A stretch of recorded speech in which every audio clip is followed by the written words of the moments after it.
A'udhu billahi minash shaitanir rajim. Bismillahirrahmanirrahim. Ama Allah fo ka la barkada, ka cila fo ka cila barkada inshallah. Famiya ko mala ko dan bela janima. Kanu ba chena muso bela jani. Mai son femina o ye garezige. Garezige juma kan, ibe garezige soro ka nafa soro akono ka here soro akono, ka boda soro ki ire lafiya akono.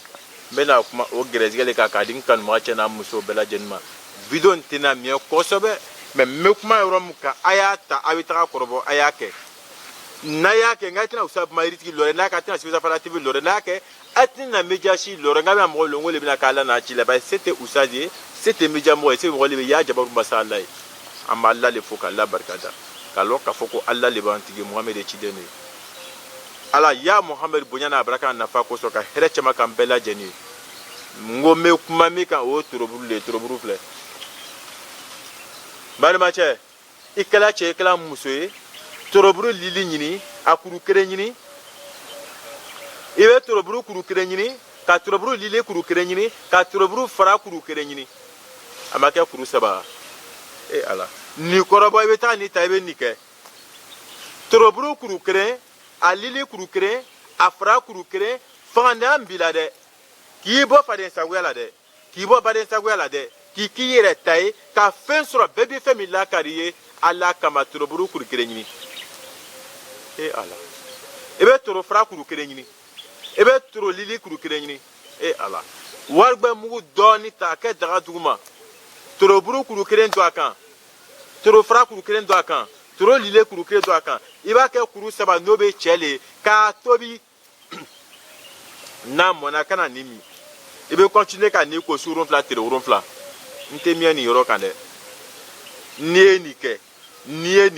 mais na la tun ki bangele kute gerezige soro ko danga be ko danga le ka buna be kute gerezige soro nie ni kala be danga bu ko be na fro soro abe hinela ki son ka do dima ibe boke ke fen ka fen do nya du kuru nko ka boda soro du kuru nko ka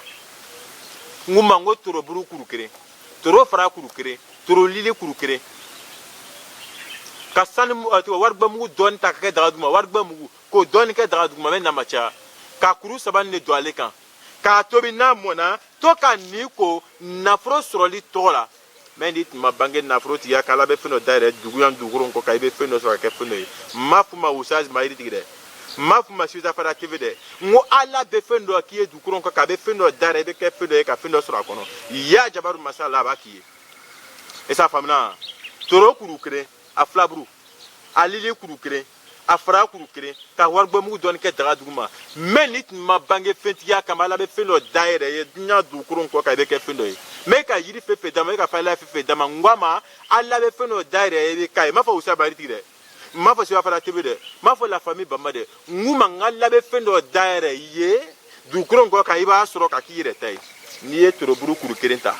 ka toro fara kuru kerenta ka toro lili kuru kenta ka wargba mugu don ke daga duguma ka do ka tobi avec yumi afrika na fro barale ki reye ala be boda dum be na fro sro ka fendo ye ka fendo nya falu kono ni bet mi déteste la mo makoti la amoro be so itama mo be ki fe ibe ki fendo sro ka fendo mais fefe bina ta kala jabi dola ala kan jade parce la chilala ka lankra mo faula me ka faida fe dama ata a krobo na kroba itina usabari di loro parce que ma fo ne de ngwala anachila bino loro le parce que seba la le fefe bina ka ala jabi dola assalamu alaikum